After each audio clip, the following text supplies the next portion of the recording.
Hello people, it's me, Mr. Raj again. So this time around we're going to go and look at question on showing involving implicit question. So as I already told you, okay, the showing question is very important. It does come out often in PSTM. So we're going to see how we're going to do with this. So first of all, okay, before you even think of differentiating, okay, let us go and tidy this up. Why I say one tidy? Because you see there's a lot of negative, and negative is where students always make mistake. So for me, you bring all this to this side.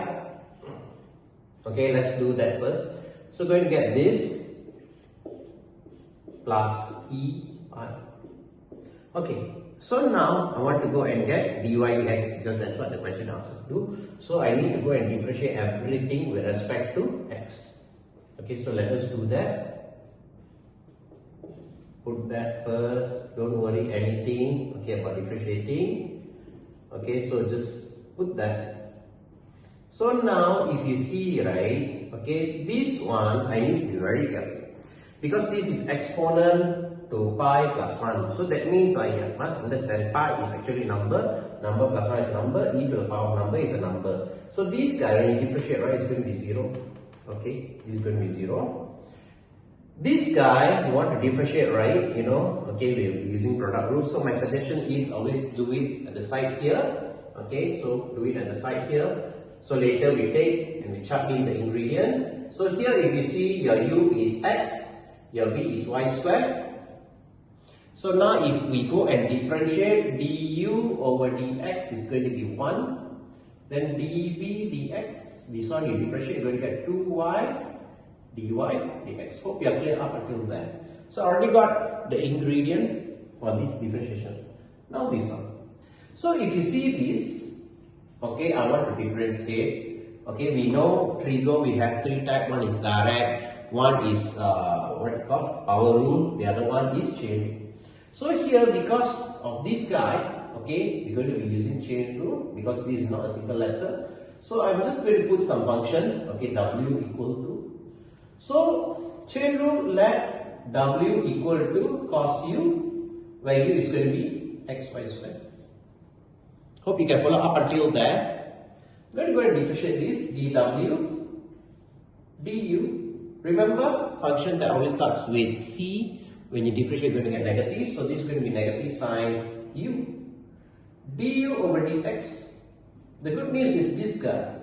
I don't need to go and crack my head how to differentiate that because if you see, I already got that ingredient here. If you see, okay, in one of the past year questions, this kind of technique was that. So that is just going to be this and this, this and this. So y squared tambah dengan 2xy dy dx.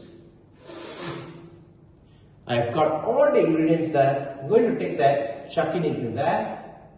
So the first one here, this and this, so that's going to be y squared plus with 2xy dy dx equal this guy, chain rule, this one. So that is going to be negative y squared plus 2xy dy dx, and then sine my u is going to be xy squared. Not far off now. Okay, I just need to go and collect my dy dx because I got dy dx here, I got dy dx here. I'm going to go and expand negative y squared sine xy squared minus 2xy dy dx sine xy squared. Quite long. Okay, but that is not too difficult because still in control of the situation. I'm going to copy this. Now I'm going to bring this guy to this side. So we've got 2xy dy dx plus with 2xy dy dx sine xy squared. And then this guy you can collect together and you can factorize it. Negative y squared sine xy squared minus y squared. I mean, at some point, okay, there is going to be some cancellation happening. Hope I didn't make any careless mistake. So dy dx, I factor out, that is going to be 2xy 1 plus sine xy square equal to, I can factorize this, I'm going to take out negative y square so that I can get same thing here.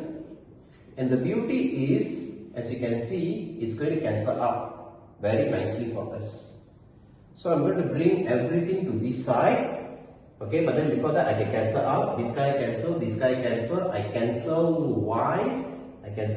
So I'm going to get dy dx is going to equal to negative y over 2x. Boom.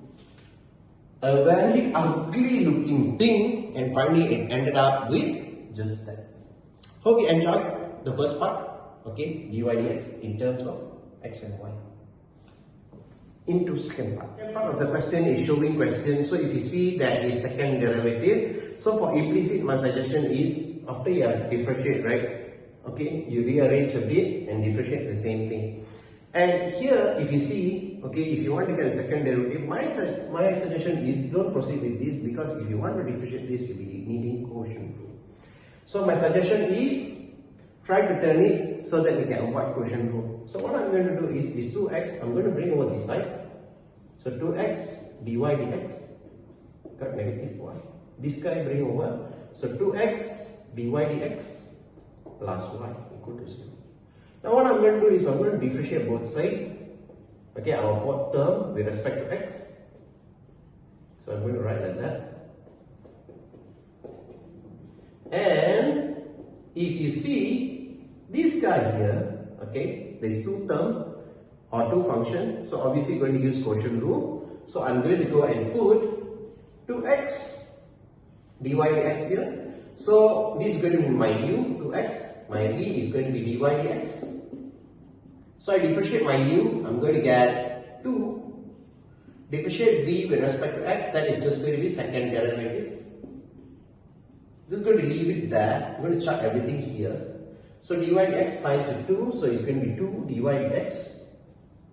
Plus with this guy and this guy, so it's going to be 2x second derivative. Okay, so we are done with this. And this guy is just going to be dy dx. I go and tip at my question, just 2 marks. Basically, it should be done now. And if you actually see, we need 3. So there you go. This is 1. This is 2. This is 1. So there you go. We are done with our proving. Ta-da! Simple, right? Please watch out for this kind of showing question. We are not done because we got one bonus question on chapter 8 today.